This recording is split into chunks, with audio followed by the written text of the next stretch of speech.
आज जैसे ही आपने प्रार्थना की, छड़ी को छोड़ के 9 महीने के बाद आज ये भाई चल पा रहे हैं। बहुत इमरजेंसी सेक्शन से भाई चल गए और आज ये भाई पूरी तरह से हील हो चुके हैं। जीसस जीसस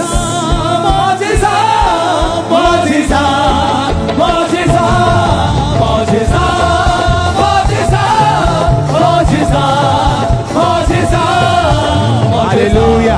अब बहुत सही, ये भाई भी 1.5 साल पहले पैरालाइज का अटैक हुआ था और तभी से एक्साइट रुक गई थी, लेकिन आज परमेश्वर ने बड़ा चमत्कार किया कि भाई ने छड़ी को छोड़ के अपने आप चलना शुरू कर दिया है। ये सुना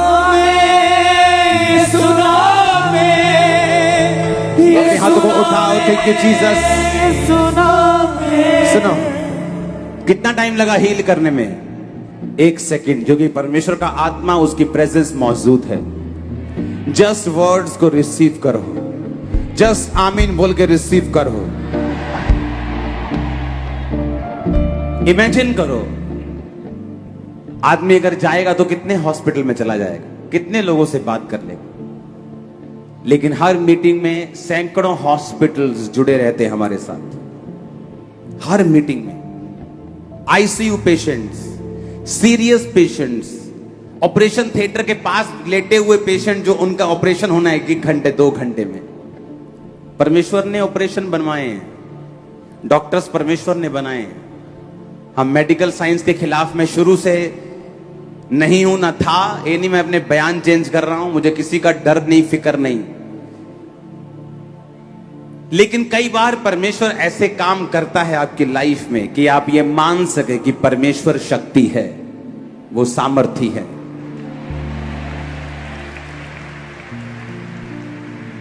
कई बार परमेश्वर को मैंने देखा है कई तरह से लोगों को चंगा करते हुए, मेडिकल साइंस के द्वारा हील करते हुए, लेकिन कई बार वो ऐसा नहीं होने देता कि वो आपको बता सके कि मैं सब कुछ कर सकता हूं। जस्ट 1 सेकंड की प्रेयर, कि परमेश्वर का आत्मा कह रहा है कि ये लड़का, ये बच्चा हील हो रहा है, तू चंगा हो रहा है, सामर्थ तुझ पे आ रही है।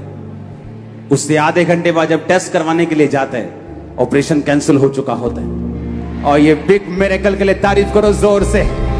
Hallelujah hallelujah. अब बॉसर जी, एक बड़ी मिरेकल इस भाई की लाइफ में हुआ, जनरेशन को चेंज किया।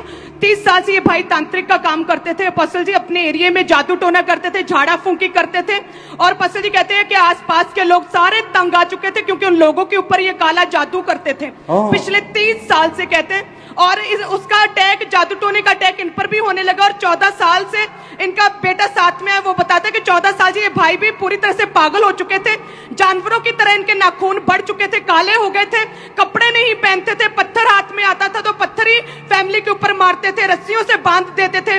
दुष्ट आत्मा इनके साथ बातें करता था और लोग देखते थे जैसे कोई फिल्म देखता है। कहते दुष्ट आत्मा ऐसे इस भाई को नंगी आंखों से सारा कुछ दिखाता था कि किस तरह से मैंने तेरे बच्चों को, बेटों को, बहुओं को, तेरी वाइफ को कैसे मैंने मारना है और तुझे तेजाब के साथ मारना है।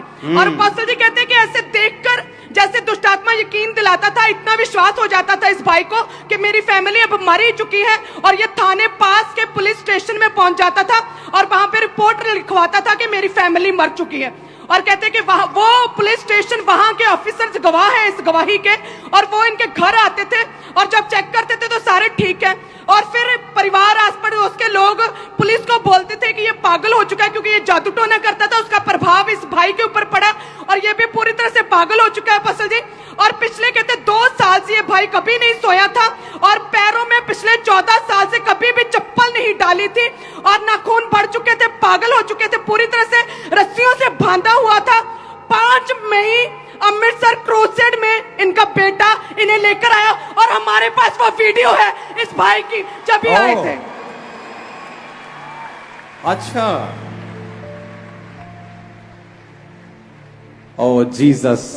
और पास्टर जी ये अमृतसर क्रूसेड में इनका बेटा लेकर आया क्योंकि बेटे का विश्वास था परमेश्वर के ऊपर। और पास्टर जैसे आराधना हो रही थी, इस भाई ने, जो तांत्रिक था, जो पागल था, जैसे वर्शिप हो रही थी, इस भाई ने वर्शिप करनी शुरू कर दी, दुष्ट आत्मा छोड़कर गई। और अमृतसर क्रूसेड के बाद वो पागलपन, वो जादू टोना, वो नशे, सारा कुछ छोड़ चुका है। जोर से हालेलुया का नारा मारो जरा।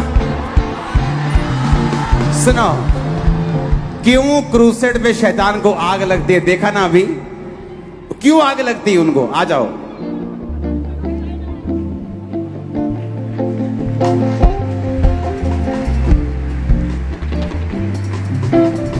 ना की है ਤੁਹਾਡਾ? ਨਾ ਦਲਜੀਤ ਤੁਹਾਨੂੰ ਇੱਕ ਗੱਲ ਦੱਸਾਂ, ਤੁਹਾਡੀ ਸ਼ਕਲ ਪਰਮੇਸ਼ਵਰ ਯਿਸੂ ਮਸੀਹ ਨਾਲ ਮਿਲਦੀ ਹੈ। ਉਸ ਮੀਟਿੰਗ ਤੇ ਚੰਗੇ ਹੋਏ ਤੁਸੀਂ, ਹਾਂਜੀ ਅੰਮ੍ਰਿਤਸਰ ਵਾਲੀ ਮੀਟਿੰਗ ਤੇ। ਹਾਂਜੀ ਇਹ ਮੁੰਡਾ ਲੈ ਕੇ ਆਇਆ ਸੀ। ਹਾਂਜੀ ਹਾਂਜੀ ਮੈਂ ਲੈ ਕੇ ਆਇਆ ਉਦੋਂ ਜਦੋਂ ਮੈਂ ਲੈਣ ਗਿਆ ਤੇ ਸ਼ਰਾਬ ਨਾਲ ਪੂਰੇ ਟੋਨੇ ਸੀ। ਸਵੇਰ ਤੋਂ ਨਸ਼ਾ ਕਰਨਾ ਚਾਲੂ ਕਰ ਦਿੰਦੇ ਸੀ ਤਾਂ ਕਿ ਮੈਨੂੰ ਦੁਸ਼ਟ ਆਤਮਾ ਦਾ ਪ੍ਰਭਾਵ ਦਾ ਪਤਾ ਨਾ ਚੱਲੇ। यस, ये सच्चाई है। मेरे साथ ऐसा होता था कि नशे में रहेंगे तो ਸਵੇਰ ਤੋਂ ਇਹ ਨਸ਼ਾ ਕਰਨਾ। ਜਦੋਂ ਮੈਂ ਲੈਣ ਗਿਆ ਵਾਂ, ਮੈਂ ਉਹ ਜਗ੍ਹਾ ਤੇ ਨਹੀਂ ਰਹਿੰਦਾ, ਸਾਡੇ ਘਰ ਦੇ ਵਿੱਚ ਮਤਲਬ कोई बात नहीं। हाँ हाँ ए ਪੀਰ ਬਾਬੇ ਦੀ ਜਗ੍ਹਾ ਸਾਡੇ ਘਰ ਹੈ। शिवरात्रि लंगर नो, भंडारे नो, में वो चार कोई दिन मतलब रहते नहीं।